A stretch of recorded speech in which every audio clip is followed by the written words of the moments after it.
Hey everyone, it's me, Andrea with Sucs For You in Houston, Texas, and I wanted to make a video to help you understand how to avoid sunburned succulents.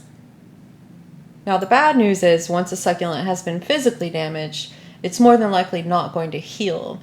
This isn't a big deal with plants like echeverias, haworthias, aloes, or others that have layers of leaves that will grow in from the top and cover up the damaged leaves. But on the other hand, plants like cacti, caudex plants, and others where the new growth won't cover the scarring, sunburn can permanently ruin their appearance. And while it may be hard to look at, the plant itself will usually continue to grow just fine. Luckily, plants are capable of producing their own sunscreen. About a decade ago, scientists discovered how plants use certain photoreceptors to detect UVB light, and they respond by creating sunscreen compounds that are transferred to the outer tissues of the plant, where they help absorb the harmful UVB photons. Well, I couldn't find a precise answer on how long it would take for a plant to reach max peak protection against UVB rays using this natural process. We already know how certain types of plants are more light tolerant than others, such as begonias, which would suffer greatly in the same amount of light that a cactus would thrive in. And we can safely assume the time it takes to acclimate more light-hungry plants will vary. For instance, if a plant is in a dormant period, the response time will be slower and it'll take longer for it to produce the protective cells than it would if it was actively growing. While our plants are working on building up their light tolerance, there are things that we can do to help protect them from getting damaged while still allowing them to adapt to more light. You can use shade cloth to filter the light. It comes in different percentages, so you can decide to filter out more light or let more through. I would start with 30% for most succulents that are getting full sun, and you can always fold it to increase the shade protection and then unfold it as your plants get used to more light. You can also use objects to block direct sun from hitting your plants, like a chair, a larger plant that's already acclimated, or just about anything that's convenient. Trees, pergola posts, and even your fence can be used if they're in the right place. I use this simple example in my book, The Succulent Manual, now available as a paperback, to show how a tree would block direct sun if a plant is placed under it in the right spot. Euphorbia break. It's got little yellow flowers all over it. So cute. Okay, so when do we need to watch out for sunburn? Seasonally, of course, since the sunlight's intensity is changing throughout the year and the direction changes as well. Your plants may be at risk of burning, mainly if you're putting them out in direct afternoon sun. And of course, leaves that were on the trees and bushes and stuff like that, if they're deciduous, they might drop, and then all of a sudden that filtered light that you had coming through is gone, and they might not grow back before the sun is back at full peak, or the sun gets strong enough to possibly damage your plants, probably around like spring or so. If you're moving your plants from indoors to outdoors, say after overwintering, or just moving them inside for whatever reason for more than a few days, they're going to be more at risk when you put them back out into full sun. And of course, one thing we always have to worry about here is if we have several days in a row of overcast weather, you have those clouds, nice clouds filtering out all the UV stuff and all the really bright light, and then the next day the clouds part, the sun is coming down full force, full effect, and that can burn your plants. So yeah, been there, done that. When you're bringing home new plants, you need to take note of the light situation, where you bought them from. Were they in a shaded greenhouse or in an indoor section?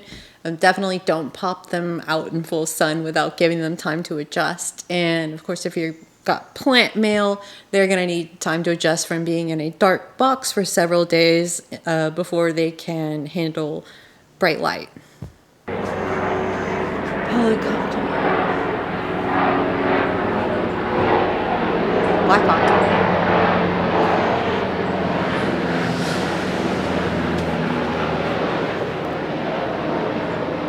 Life in the city.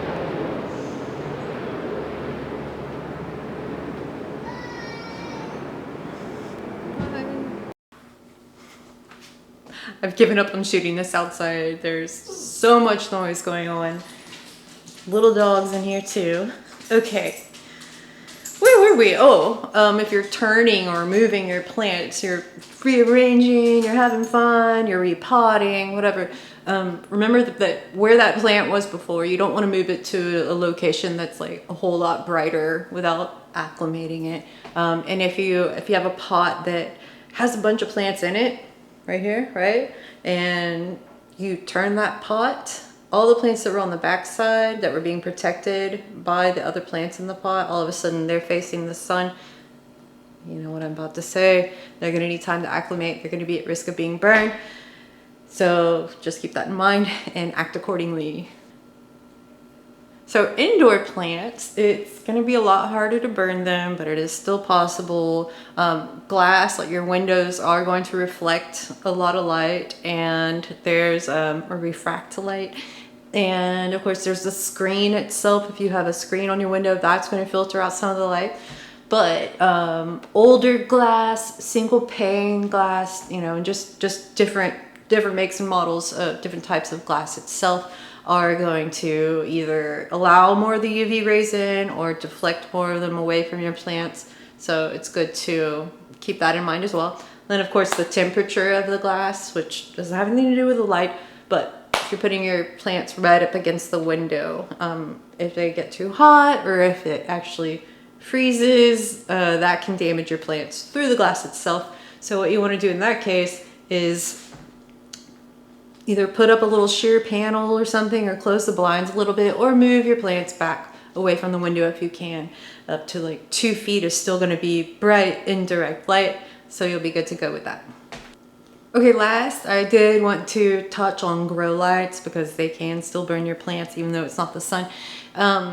When you're introducing your plants to a new grow light, particularly like a kind that's actually worth buying and that can be too strong to burn your plants. There's a lot of dinky stuff out there, guys. Maybe we'll go into that another time, but my grow lights, and again, grow lights that are actually going to keep your succulents compact and growing nicely, those can burn your plants. So what you want to do is, say you have your plants on the table, your lights up here, say this is a normal distance of where you want them, about, I don't know, a foot, 12 inches or so. Start up higher. Okay, you're gonna, if you have hanging lights, you want them to be up higher above your plants. And then over the course of, you know, several days to a couple of weeks, lower them down a little bit more, a little bit more, a little bit more. And that's gonna help you reduce burning your plants, just depending on what kind of plants they are, whether they're seedlings or lithops or, you know, something more delicate and sensitive to sun, is going to depend on how close you're going to allow those lights to get to your plants. And if you don't have a hanging fixture, you have something that just kind of sits off to the side, like just a regular lamp or a clip-on, you're going to probably just physically move your little plant closer and closer to the light over the course of, again, the same amount of time. So that's about it for grow lights and not burning your plants with them. Okay, well that's it, and I hope this video helps you understand when and how to protect your plants from sun damage. And if you haven't already subscribed to the channel, please do. It's super helpful. The more subscribers, just all kinds of things go better my way. And also it notifies you when I upload new videos, and when I post on the community page, I think you get a notification if you have those turned on. So I like to post, like, reaching out to y'all, like, what do you want me to talk about? What kind of topics do you want me to cover in the next videos? You know, stuff like that. And of course, don't forget, my book, The Succulent Manual, is out. Paperback, online version, all that stuff. I'll link to that in the video description. And yeah, that's about it. Thanks so much for watching. Oh, I did want to show you. You see that lemon right there, the painting? My granddad did that, and there's a cool story to it. He had a Meyer lemon tree growing in his yard before the freeze. Okay, and before the freeze, he gave me a little sapling from it. And so I had it, and mine survived the freeze, but his tree didn't. I had mine in a pot, and I kept it in the garage and like babied it as much as I could. And so after like 2 years, something like that, it finally made 2 lemons, and I gave him one, and he's like, I'm gonna paint this lemon you gave me. I was like, that's awesome. And we were talking on the phone, he goes, Andrea, that lemon you gave me, it grew 2 new leaves. And I was like, are you kidding me? What? That's awesome. And he's like, Andrea, no, no, it did not. And of all people, you should know that that is not, a lemon is not going to grow new leaves. Like, that's it. I was like, I don't know. I know succulents. I don't know fruit and lemons and stuff like that. And succulents, with anything's possible. So anyways, yeah. Sucker.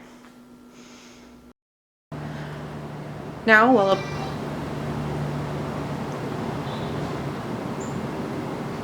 where's the baby?